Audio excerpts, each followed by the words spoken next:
Assalamualaikum warahmatullahi wabarakatuh. Alhamdulillahil jabbaril qahhar, al-azizil ghaffar, khaliqil jannata wan nar.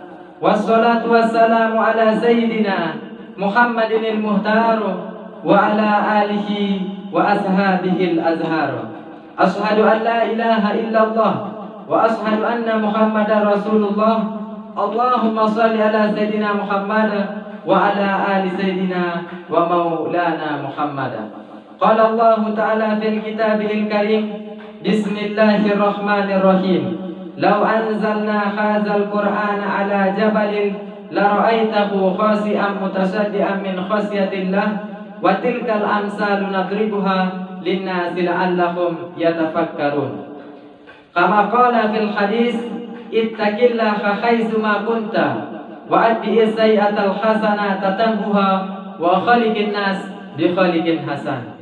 Yang sama-sama kita hormati para dewan juri siar dakwah yang diberkahi Allah Subhanahu wa taala, dan pendengar di mana saja berada, hafizukumullah jami'an. Alhamdulillah, segala puji bagi Allah, Tuhan seluruh alam, yang telah menciptakan kita di dunia ini tidak lain hanyalah untuk beribadah kepadanya.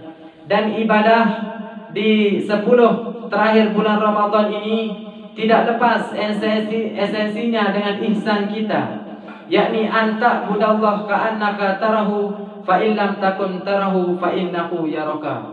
Kita beribadah kepada Allah seakan-akan kita melihat Allah, dan apabila kita tidak mampu melihat Allah, maka yakinlah bahwa Allah melihat kita.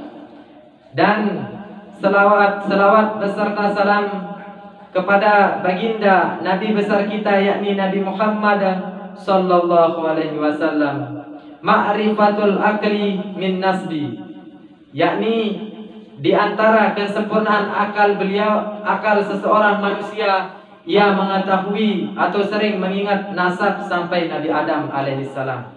Beliau adalah putra Abdullah bin Abdul Muttalib bin Hasim bin Abdi Manaf bin Qusay bin Kilab bin Murrah bin Ka'ab bin Lu'ayy bin Ghalib bin Fihr bin Malik bin Nadir bin Kinanah bin Kuzaimah bin Mudrikah bin Ilyas bin Mudar bin Nizar bin Ma'ad bin Adnan bin Ad bin Udad bin Hamaisa bin Salaman bin Banat bin Hamal bin Ismail bin Ibrahim bin Idris bin Sid bin Adam alaihissalam.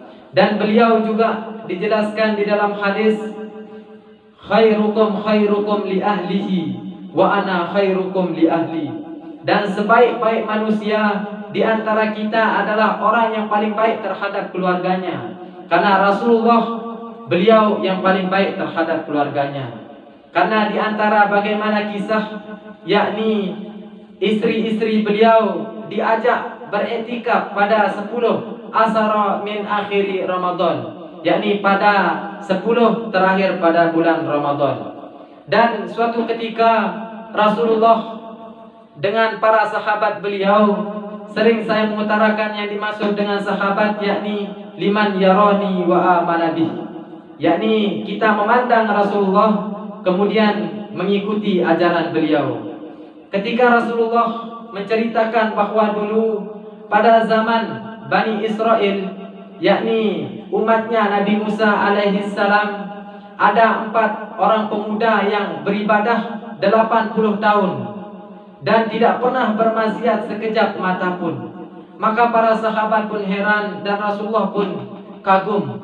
Lalu turunlah malaikat Jibril, inna anzalnahu fi lailatul qadar, ya, bahwa sungguh yang paling mulia, yang paling kita kagumi adalah malam Lailatul Qadar. Hadirin pendengar, hafizukumullah jami'an. Ad-dinul Islam huwa ad-dinul kamil, wa hadza ad-din ba'atsallahu bihi ala nabiyina Muhammad sallallahu alaihi wasallam. Agama Islam adalah agama yang paling sempurna. Sebagai agama Islam yang sempurna, Islam mengajarkan kita bagaimana cara kita berpuasa pada bulan Ramadan, dan bagaimana cara kita yab'asu, yakni kita mencari malam kemuliaan, yakni Lailatul Qadar. Allah Subhanahu wa taala berfirman di dalam surah Al-Qadr juz 30, "Inna anzalnahu fi Lailatul Qadar wa ma adraka ma Lailatul Qadar. Lailatul Qadri khairun min alfi syahr. Tanazzalul malaikatu waruhu fiha biizni rabbihim min kulli amr. Salamun hiya hatta matla'il fajr." Yang artinya, sungguh kami telah menurunkan Al-Quran pada malam Lailatul Qadar. Dan tahukah kita apakah malam Lailatul Qadar itu? Maka malam Lailatul Qadar adalah malam yang lebih baik daripada 1000 bulan.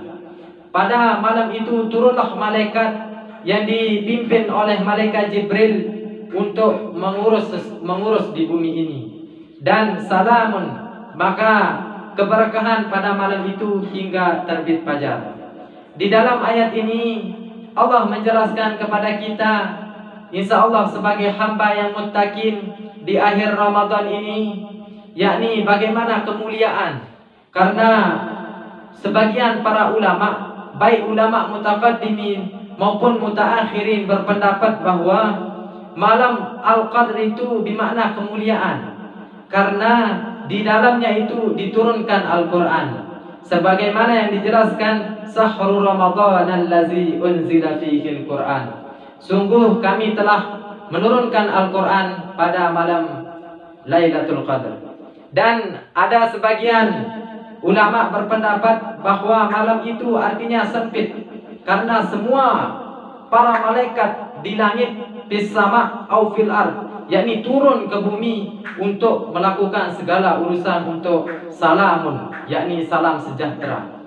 Dan sebagian para ulama juga berpendapat bahwa peringatan, yakni bagaimana Rasulullah memperingatkan kepada semua manusia untuk bil khair ilallah, yakni untuk melakukan kebaikan kepada Allah Subhanahu wa taala.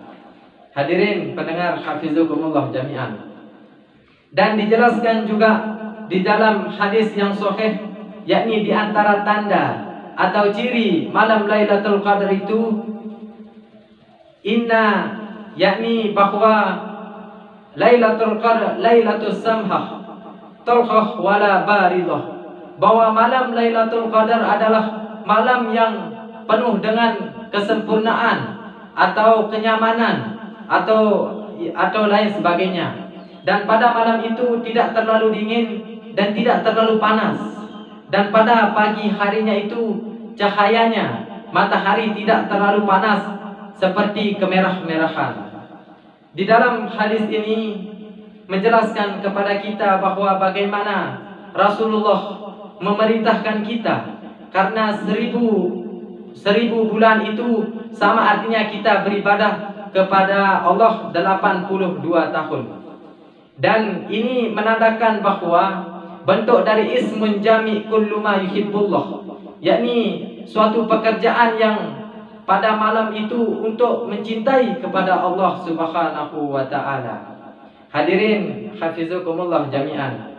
Dan tidak pula di antara kisah Rasulullah dengan Abu Dzar Al-Ghifari, yakni sahabat Rasulullah yang sangat abid, yakni yang sangat alim, yakni yang dimaksud dengan sahabat liman yarani wa amanabi, yakni suatu ketika Abu Dzar datang kepada Rasulullah, "Ya Rasulullah, apakah saya ingin bertanya tentang Lailatul Qadar?" "Ya, tafadhol ya Abu Dzar."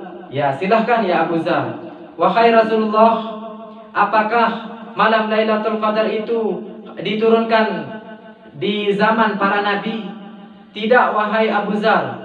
Malam Lailatul Qadar itu diturunkan hatta yaumul qiyamah, yakni sampai hari kiamat." Lalu Abu Dzar bertanya lagi, "Wahai Rasulullah, di bulan apakah tempatnya malam Lailatul Qadar itu?" Lalu Rasulullah pun menjawab, fi sahri Ramadan, yakni di bulan Ramadan, asaril akhiri min Ramadan, yakni 10 terakhir di bulan Ramadan. Lalu Abu Dzar pun bertanya lagi, "Ya Rasulullah, di malam ke-10 itu di malam manakah tempatnya?" Lalu Rasulullah pun menjawab, "Carilah di malam ke-27 dan 29. Ini menandakan bahawa kisi-kisi kita sebagai umatnya, yakni liman lam yarani wa amanabi, yang tidak pernah melihat Rasulullah, akan tapi kita mengimani apa yang beliau ajarkan hatta yaumal qiyamah. Hadirin hafizukumullah jami'an. Dan rasa terima kasih kita juga kepada siar dakwah yang selalu menyebarluaskan agama Islam, baik secara virtual maupun secara tidak virtual. Karena ini adalah bentuk dari man dalla ala khair falahu asru amsalihah.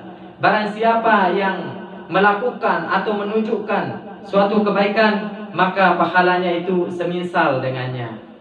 Hadirin, mungkin hanya ini kata-kata hikmah dari saya. Kalau ada salahnya itu datangnya dari saya pribadi. Dan karena kullu bani adam khata' wa khairul khata'na tawabin.